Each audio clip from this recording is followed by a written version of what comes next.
मैं फेसबुक में देखता हूँ, एक जाकिर नायक नाम का एक शख्स हैं जो इस्लाम धर्म के प्रचारक हैं। ठीक है। उन्होंने अपने वीडियो में कहा है कि मनु स्मृति नाम की एक किताब है जिसमें लिखा हुआ है मांस को खाना जायज़ है। तो ये कहाँ तक सही है, ये क्या सही है, इसके बारे में आप हमें बताएं। जैसे आपका कोई दोस्त है ना, जी जी, और मांस खाता है जी, तो आप कैसा व्यंग मारेंगे? आप ये व्यंग मारेंगे, क्यों बकरा तो खा रहे हो जी, इंसानों को खाना कब से शुरू करोगे? जी जी। इंसान का गोश्त खाना तो बिल्कुल हरामी है। किसका भी नाम लो, किसका भी नाम लो, अल्लाह का नाम लेके सूअर भी खाना हराम है। ये लोग एतराज करते हैं कि इस्लाम क्यों जानवर खाने की इजाजत देता है, मांस खाने की इजाजत क्यों देता है। कई गैर मुस्लिम एतराज करते कि इस्लाम एक बहुत जल्लाद रिलीजन है। भाई साहब नहीं कह रहे, लेकिन बाकी लोग कहते कि एकदम मर्सीलेस रिलीजन है, धर्म है जो जानवर का कत्ल करने के लिए कहता है। जवाब में यह कहना चाहूंगा भाई साहब कि एक मुसलमान अगर वो चाहे तो प्योर वेजिटेरियन, प्योर शाकाहारी रह के भी अच्छा मुसलमान रह सकता है। मांस खाना इस्लाम में फर्ज नहीं है, मांस खाना इस्लाम में फर्ज नहीं है। वो एक अच्छा मुसलमान रह सकता है शुद्ध शाकाहारी होके भी। लेकिन बट अल्लाह ताला फरमाते हैं कुरान मजीद में सूरह मायदा में सूरा नंबर 5 आयत नंबर 1 में कि हमने कैटल बनाए, 4 पांव वाले जानवर बनाए जिसको आप खा सकते हैं। सिर्फ वो जानवर जिसके हमने नाम लिए उसको मत खाओ, जो आपके लिए हराम है। उसके अलावा आप सब जानवर खा सकते हैं। कुरान में लिखा है सूरह नहल में सूरा नंबर 16 आयत नंबर 5 में कि हमने आपके लिए कैटल बनाए, भेड़ बकरियां बनाए तो कि आप उसका गोश्त खा सके। कुरान में जिक्र है सूरह मोमिनीन में सूरा नंबर 23 आयत नंबर 21 में कि आप भेड़ बकरियों के गोश्त खा सकते। और कई आयतें हैं। हम पहले यह जान ले कि मेडिकल साइंस आज ये कहती है कि इंसान के जिस्म में हमको अमाइनो एसिड की जरूरत है, 22 अमाइनो एसिड की जरूरत है। इसमें से 8 अमाइनो एसिड जिस्म में पैदा नहीं होते, बाहर के खाने से लेना लाजिम है। और कोई भी वेजिटेबल फ्रूट, कोई भी घास फूस, कोई भी फल में ये 8 के 8 अमाइनो एसिड है ही नहीं, लेकिन मांस में है और मच्छी में है। हाई लेवल ऑफ प्रोटीन है। High level of protein is present in the meat and in the fish. It is nutritious.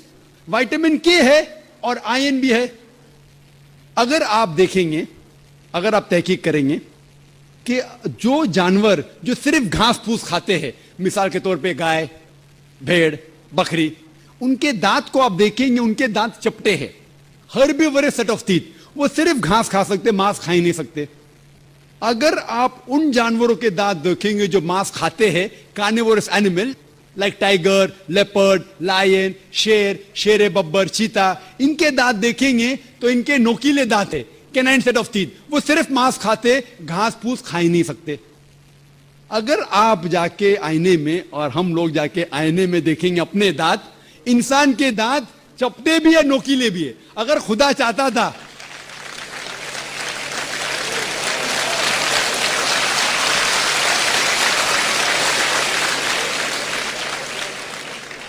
अगर खुदा की ये इच्छा थी कि इंसान सिर्फ घास फूस खाए तो ये नोकीले दांत, कैनाइन टीथ क्यों दिए? तो मैं डॉक्टर हूं, मांस खाने के लिए। डाइजेस्टिव सिस्टम जो है हर्बिवोरस एनिमल का, गाय बकरी का डाइजेस्टिव सिस्टम, वो सिर्फ घास फूस डाइजेस्ट कर सकता है, हजम कर सकता है, गोश्त को हजम कर ही नहीं सकता है।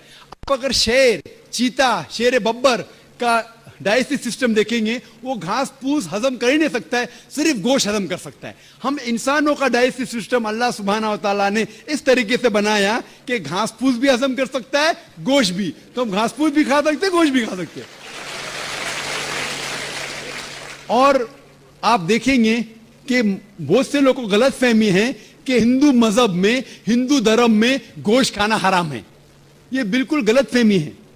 अगर आप पढ़ेंगे हिंदू किताब, हिंदू धर्म की किताब पढ़ेंगे, मनुस्मृति अध्याय नंबर 5 श्लोका नंबर 30, उसमें लिखा हुआ है कि भगवान ने, खुदा ने कुछ जानवर को खाने के लिए बनाया है और कुछ जानवर को खा जाने के लिए। Some animals they are created to eat and some to be eaten. कुछ खाने के लिए और खा जाने के लिए। अगर आप उन जानवरों को खाते हैं जो खुदा ने खाने के लिए बनाया है तो आप कोई गुनाह नहीं करते।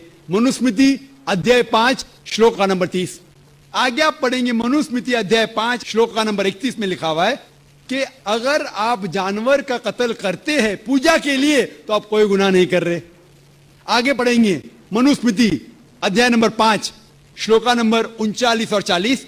उसमें लिखा हुआ है कि खुदा ने सैक्रिफिस्ड एनिमल बनाया है, मतलब खुसूसन कुछ जानवर बनाया है तो कि सैक्रिफाइस की जाए और उसको खा सके।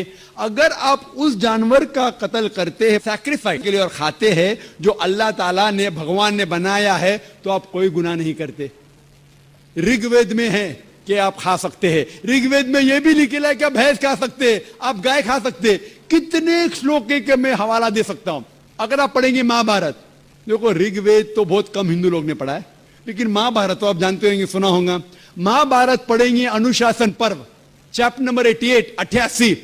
उसमें जो पांडव के सबसे बड़े भाई युधिष्ठिर वो भीष्म से कहते हैं कि हम यज्ञ में पूजा में क्या चीज देना चाहिए ताकि हमारे बाप दादा हमारे पुरखों को सहूलत हो, आराम मिले, उन्हें पीस अमन मिले, दे विल बी सेटिस्फाइड।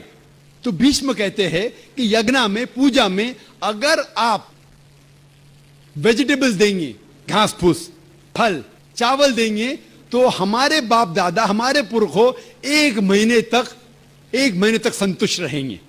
कितने महीने तक? 1 महीने तक। अगर आप मच्छी देंगे तो 2 महीना, अगर गोश्त देंगे तो 3 महीना, खरगोश देंगे तो 4 महीना, बकरी देंगे तो 5 महीना, सूअर देंगे तो 6 महीना, अगर परिंदा देंगे तो 7 महीना, हिरन देंगे तो 8 महीना। ये कंटिन्यू होता है, मेन्यू होता है ना होटल का मेन्यू, उस तरीके से कंटिन्यू होता है। और आगे लिखा गया है अगर आप भैंस देंगे तो 11 महीना, अगर गाय देंगे तो पूरे 1 साल। कौन कहता है? भीष्म कह रहा है युधिष्ठिर से। महाभारत अनुशासन पर्व चैप्टर नंबर 88 मैं हवाला दे रहा हूं। आप ये नहीं कहना चाहिए जाकिर भाई कुछ भी कह रहा है दिमाग से, मैं हवाला दे रहा हूं, ये आपके किताबों में लिखा हुआ है। उसके आगे लिखा हुआ है कि अगर आप राइनोसेरस देंगे, राइनोसेरस, तो हमेशा के लिए संतुष्ट रहेंगे। ऐसे कई चीजें हैं। वजह क्या थी कि हिंदू लोग शाकाहारी बन गए, कई हिंदू। इसकी वजह यह है कि कई हिंदू लोग अहिंसा की तरफ जा रहे थे, वो बाकी मजाहिब से मुतासिर होके। मिसाल के तौर पे जैनिज्म में है कि आपको जानवर नहीं खाना चाहिए, और अगर उनसे पूछेंगे क्यों नहीं खाना चाहिए तो वो कहते किसी भी जीव की हत्या करना गलत है। और भाई साहब भी मुंडी हिला रहे, मैं भी इसको मानता हूं। अगर कोई भी इंसान बिना किसी जीव की हत्या किए जी सकता है तो मैं नंबर 1 हूंगा, नंबर 1। डॉक्टर जाकिर नाइक नंबर 1 होंगे, क्योंकि मैं डॉक्टर हूं, मैं जानता हूं। लोग कहते हैं कि जानवर को खाना मतलब जीव की हत्या करना। ये पहले जमाने के अंदर जब साइंस टेक्नोलॉजी नहीं बढ़ चुकी थी तो उस टाइम लोग शायद इसे मानते थे। आज साइंस टेक्नोलॉजी बढ़ चुकी है, हम जानते हैं कि इवन जो प्लांट्स है, जो फल है और जो पौधे हैं उनके पास भी जान है। तो आपकी लॉजिक फेल हो गई।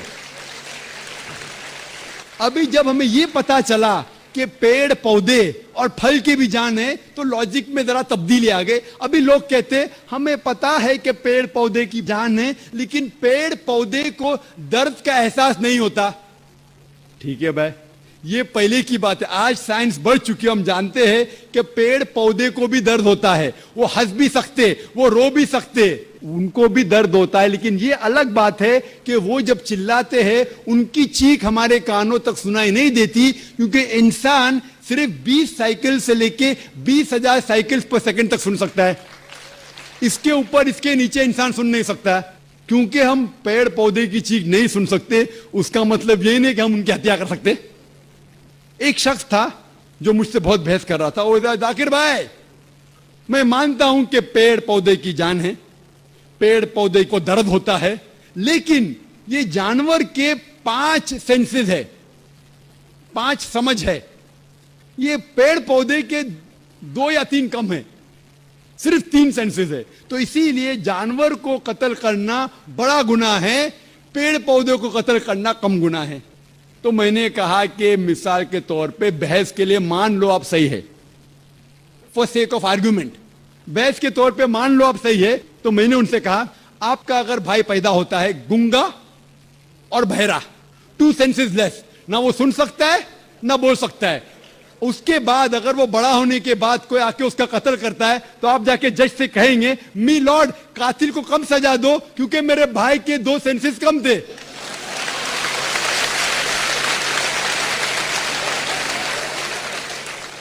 आप तो उल्टा ये कहेंगे कि मेरा भाई तो मासूम था, वो गूंगा था, सुन भी नहीं सकता था, बोल भी नहीं सकता था, उसको डबल सजा दो। यहां जज हजरात बैठे हुए इधर, लेकिन इस्लाम में ऐसा नहीं होता है कि 2 सेंसेस कम 2 सेंसेस ज्यादा। अल्लाह ताला फरमाते सूरह बकरा में सूरा नंबर 2 आयत नंबर 168 में, या अल्लज़ीना आमनू, ओ मोमिनो, आप वो खाओ जो आपके लिए हलाल है, जो हलाल है आप खा सकते।